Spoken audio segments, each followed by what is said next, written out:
Assalamualaikum warahmatullahi wabarakatuh. Ketemu lagi dengan saya Bu Nani. Untuk kali ini kita akan belajar fisika ya. Untuk materinya adalah usaha dan energi.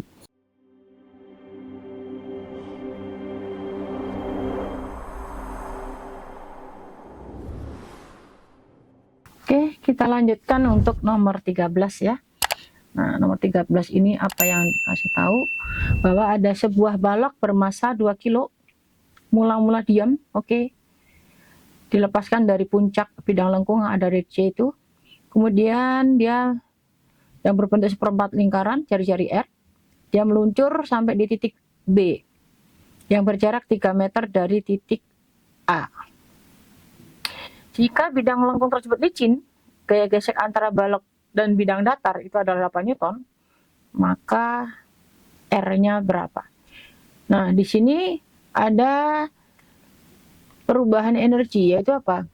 Dari C ke A, ya kan? Itu adalah perubahan apa? Energi potensial menjadi energi kinetik. Ini menjadi energi kinetik. Nah, jadi di sini berlaku apa? Dari C ke A berlaku bahwa nanti M G HC ditambah 0. Kenapa? Karena di sini adalah diem. Nih, di sini di titik sini diem. Ya, sini adalah diem. Artinya EK-nya nggak ada. Akan sama dengan apa? Akan sama dengan waktu di titik A itu yang energi potensialnya nggak ada, tinggal energi kinetik setengah mvb kuadrat, seperti itu ya. VA, sorry, itu adanya titik A bukan B. Titik A kuadrat. Nah, dari sini nanti akan berlaku bahwa 2 dikali 10 kali H-nya C itu apa? H-nya itu adalah R, akan sama dengan setengah dari 2 kali VA kuadrat, kan gitu. Kalau gitu VA kuadrat itu nanti bisa saya ganti dengan 20R. Nah, sekarang kalau kita lihat di situ dari A ke B terjadi apa? Bahwa perubahan energi kinetik itu sama dengan usaha oleh gesekan. Usaha oleh gesekan. Berlaku apa? Bahwa nanti adalah setengah M VB kuadrat dikurang VA kuadrat akan sama dengan gaya gesek dikalikan S. Jarak apa? Jarak dari A ke B. Jadi bisa kita masukkan bahwa nanti di sini adalah setengah dari M. M-nya tadi adalah 2. VB sampai di B itu ngapain? Dia adalah diam, berhenti. Nih bahwa VB-nya itu adalah 0. Dikurang VA kuadrat tadi adalah 20R.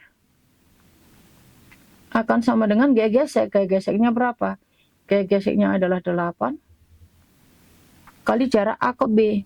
Katanya jarak A ke B itu 3 meter. Jadi bisa saya bilang bahwa ini min ya. Kenapa? Karena gesekan. Nih, nilainya negatif. Jadi berapa? Sama dengan di sini adalah min 20R gitu ya.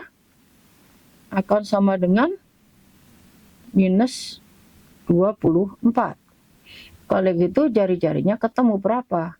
24 dibagi dengan 20 sama dengan 1,2 meter. Itulah jawaban untuk yang nomor 13. Jadi yang mana jawabannya adalah yang C.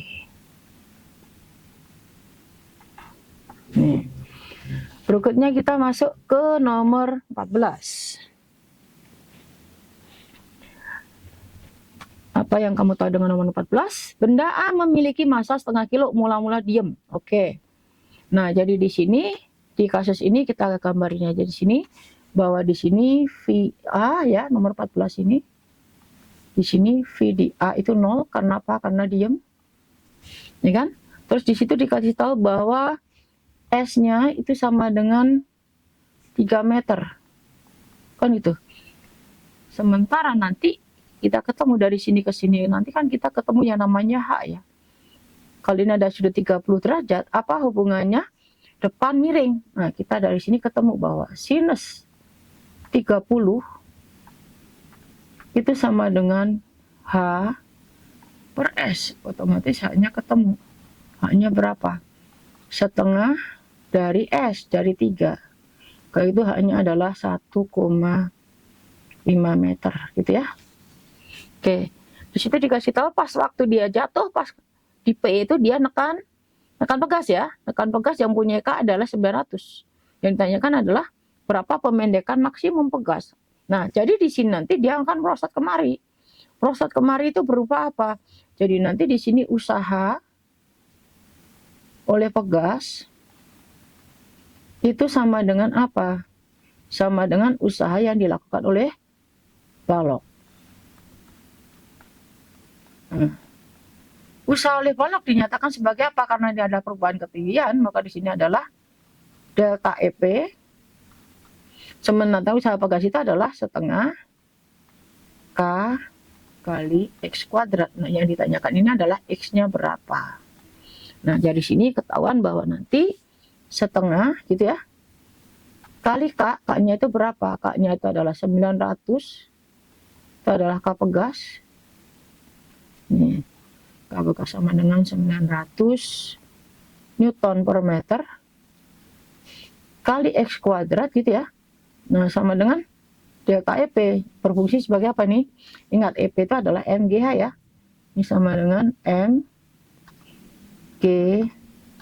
Masukkan M-nya tadi adalah 0,5. Ya kan? Gravitasinya adalah 10, kita pakainya. H-nya itu adalah 1,5.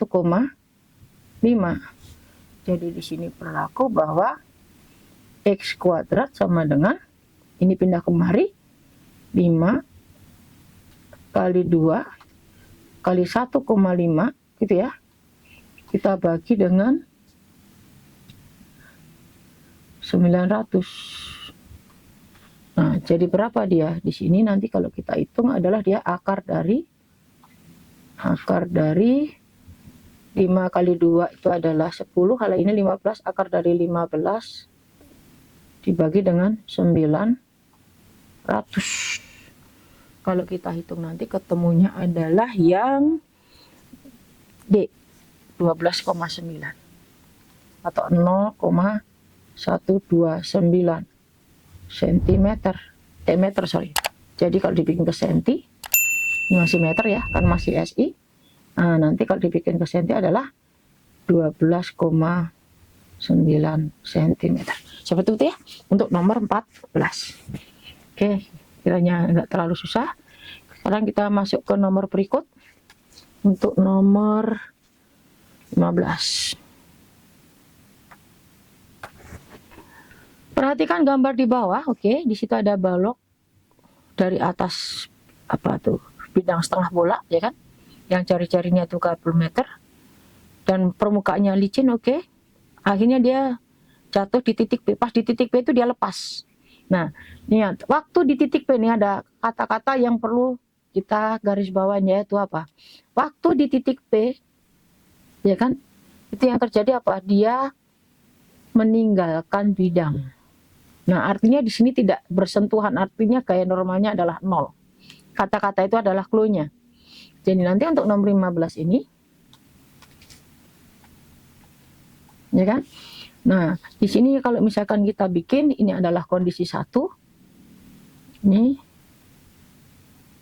di P itu adalah kondisi 2. Ya, maka nanti berlaku bahwa EP1 ditambah EK1 sama dengan EP2 ditambah EK2 gitu ya. Nah, EP1 apa rumusnya? Kita nyatakan aja dari sini ke sini kan sebagai jari-jari ya. Pokoknya adalah MGH, hanya adalah R. MGR ditambah EK, karena di sini adalah diam 0, sama dengan EP2. Nah, di sebelah sini nanti, ini kan kita ketemu yang ini ya. Nah, di sini adalah H2. H2 itu berupa apa? Kalau misalkan kita nanti ketemu seperti ini seperti ini, ya kan? Ini ke sini adalah R, dari sini kemari itu adalah sebagai R cos theta. Nih, maka H2 nanti di sini berlaku nanti adalah M gitu ya. M kali G H2 ditambah EK kondisi 2. Nah, kamu harus tahu bahwa di sini nanti adalah MGR gitu ya. Nah, EK H2 itu kamu ganti dengan apa? H2-nya itu diganti dengan, lihat di sini. Dari gambar ini ketahuan bahwa H2 itu siapa? H2 itu adalah R gitu ya, dikurang dengan R cos theta.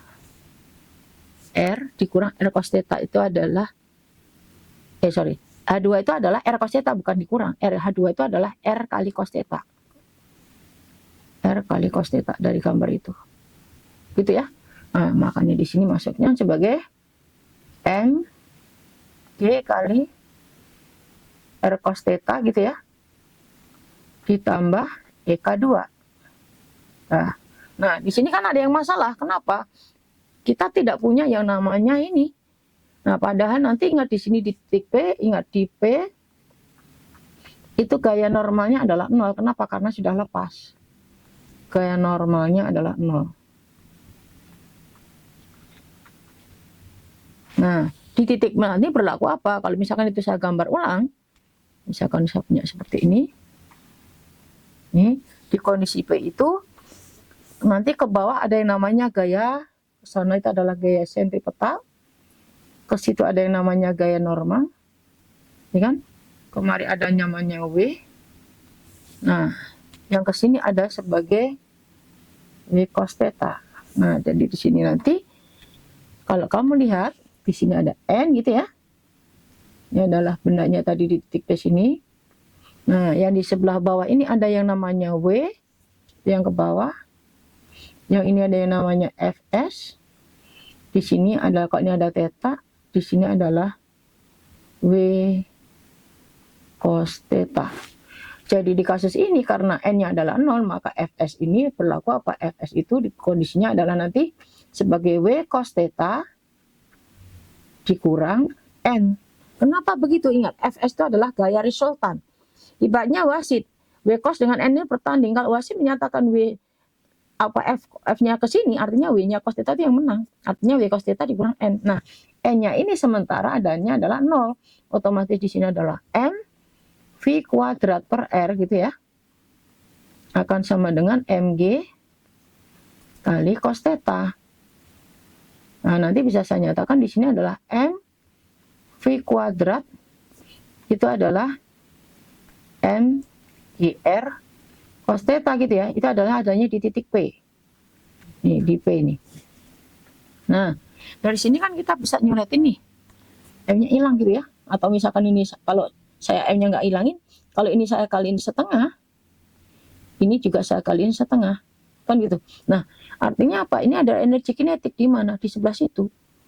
Nah, kalau kayak gitu, maka nanti bisa saya nyatakan bahwa ini bisa saya ganti dengan MGR sama dengan, nah, MGR cos theta kali setengah, itu adalah apa? Setengah EK ya. Jadi otomatis di sini kalau saya nyatakan dengan MGR cos theta, itu sama dengan, bisa dibilang sebagai setengah kali MV kuadrat gitu ya, per setengah. Maka di sini bisa saya nyatakan dengan sama dengan 2 kali setengah MV kuadrat saya tambah dengan setengah MV kuadrat. Nah, jadinya apa? MGR akan sama dengan 3/2 EK di kondisi 2, kan itu. Nah, kalau gitu EK2-nya bisa kita cari. Berapa EK2-nya? Sama dengan M-nya adalah berapa tadi? 4 kali gravitasi 10 kali cari 0,3, saya kaliin 2, saya bagi dengan 3. Jadi EK-nya berapa? Sama dengan ini 3 sama 3, 8 ya. 8 Joule. Seperti itu. Jadi jawabannya adalah yang C. Itu adalah soal untuk nomor 15. Oke. Untuk kali ini sekian dulu. Terima kasih perhatiannya. Sampai ketemu.